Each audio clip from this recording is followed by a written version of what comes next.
A country is not a hotel, and it's not full.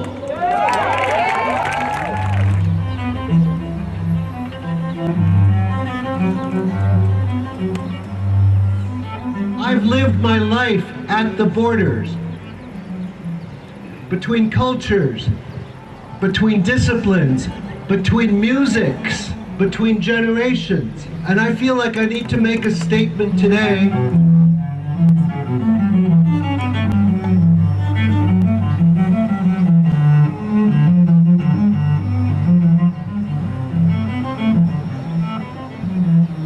A country is not a hotel, and it's not full.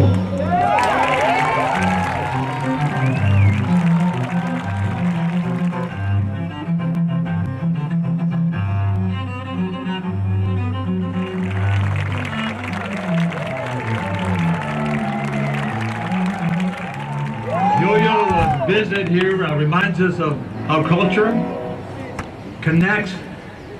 it connects all of us, Mexico, U.S., and beyond this border.